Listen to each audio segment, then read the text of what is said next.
მოგესალმებით. ეს გახლავთ თერაპიული ზღაპრების დეიგების არხი.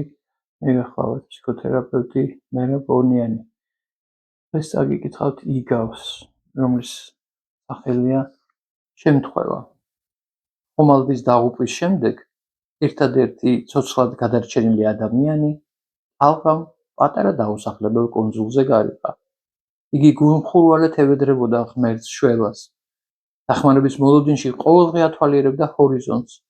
ბოლოს არაქად გამოცდილმა და თითქმის იმედგადაწვეულმა გადაწყვიტა წყალში ჩარჩენილი ძელებისაგან ავდარში თავის შესაფარებლად პატარა ქოხი აეგო.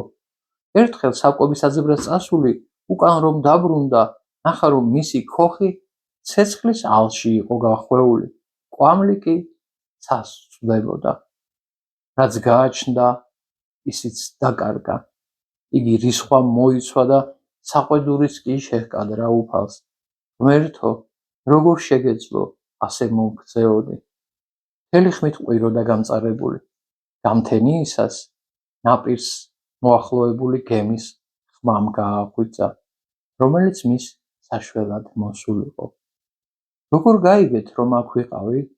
კითხა გათანგულმა კაცმა თავის მხსნელებს. შენი კვამლის სიგნალი დავინახეთ, უპასუხეს მათ. ეს იგავი ძალიან საინტერესოა, იმით რომ ბევრ რამეზე გვაფიქრებს. ჩვენ ხშირად ვფიქრობთ, რომ ის რაც არ არის სასიამოვნო და შემთხვევაში ტკივილს გვაყენებს, ემსახურება ჩვენს ზიანს და შესაძლოა დავფიქრეთ იმაზე, რომ პირიქით ეს შემთხვევა იწვევს იმ სიკეთეს, რომელიც ამის იქით გველოდება ჩვენ და ამიტომ შეიძლება დავფიქრდეთ უფრო თუ რა ხდება, რას ემსახურება, ყურადღება მივაქციოთ მოვლენათა მიზეზ-შედეგობრივ კავშირებს და ასე შემდეგ და ასე შემდეგ. ძალიან საინტერესოა, მე ვფიქრობ, ეს იგავი, რომელიც კიდევ ერთხელ დაგვაფიქრებს იმაზე, სამყარო მტრულია ჩვენთვის თუ პირიქით მეგობრულია.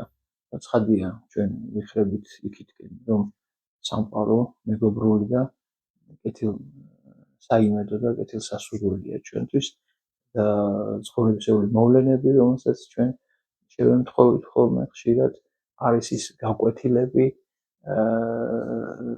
რომელიც გვეხმარება, რომ განვითარდეთ და მყარად ვიდგეთ ჩვენს ფეხზე ამ ცხოვრებაში.